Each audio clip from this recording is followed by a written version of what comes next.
నమస్తే అండి. కే సత్యవతి భక్తి పాటల ఛానల్కు స్వాగతం.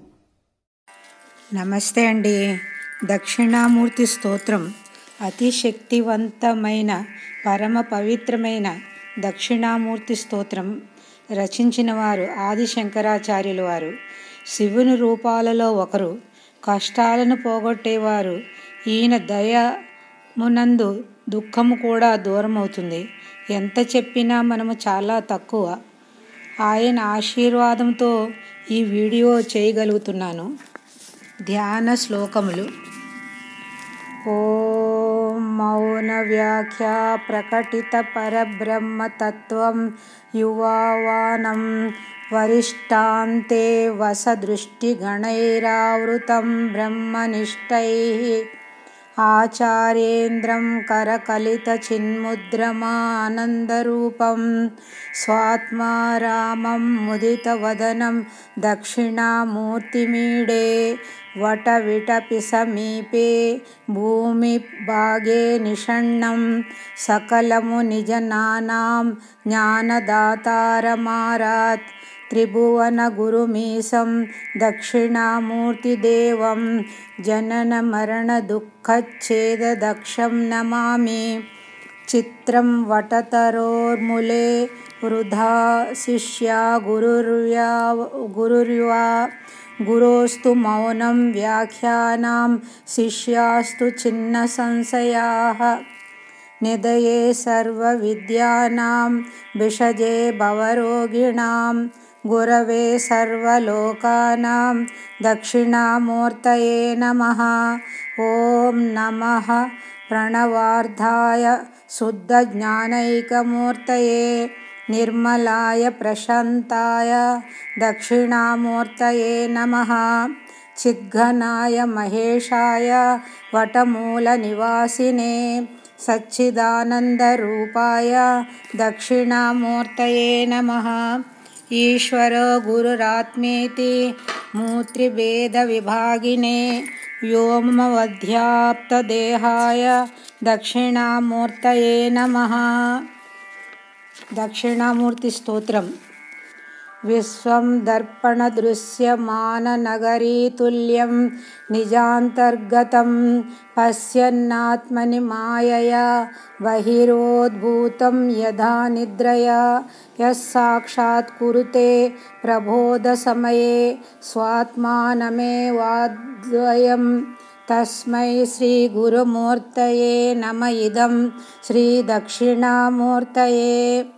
బీజస్యాంతరివాంకురో జగదిదం ప్రాగ్నిర్వికల్పం పునః మాయాకల్పితదేశకాలకలనా వైచిత్ర్య చిత్రీకృతం మాయావీవ విజృంభయత్యపి మహాయోగీవ యః స్వేచ్ఛయా తస్మై శ్రీ గురుమూర్తయే నమ. ఇదం శ్రీ దక్షిణామూర్తయే.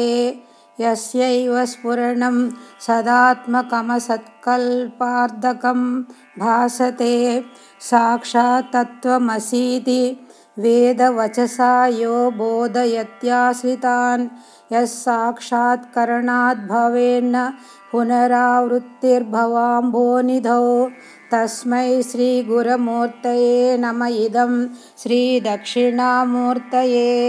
నానాఛిద్రఘటోదరస్థితమహాదీప ప్రభాభాస్వరం జ్ఞానం యస్య తు చక్షురాదికరణద్వారా బహిస్పందతే జానామీతి త్వమేవ భాంతమనుభాత్యేతస్య మస్తం జగత్ తస్మై శ్రీ గురుమూర్తయే నమ. ఇదం శ్రీ దక్షిణామూర్తయే.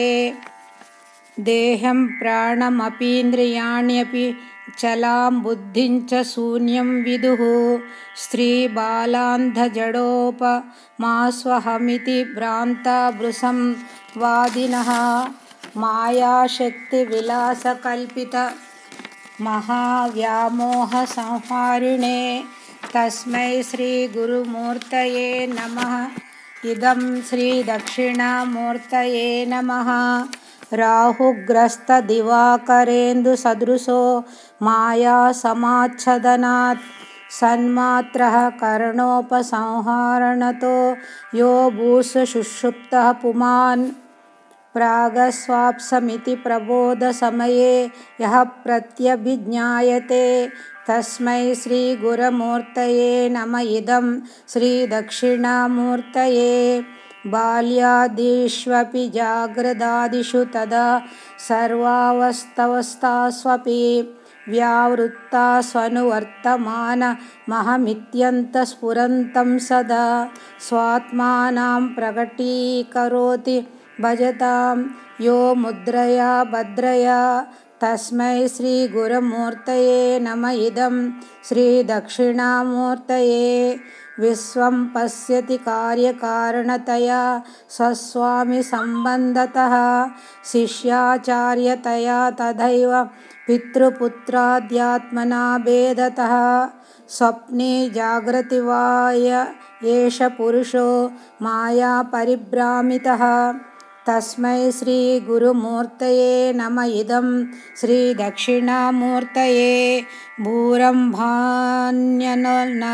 नीलोम्बर महर्नाथो इमांशुः पुमान् इत्याभाति चराचरात्मकमिदं यस्यैव मूर्त्यष्टकं नान्यात् किञ्चन विद्यते विमृशतां यस्मात् परस्माद्विभो तस्मै श्रीगुरुमूर्तये नम इदं श्रीदक्षिणामूर्तये।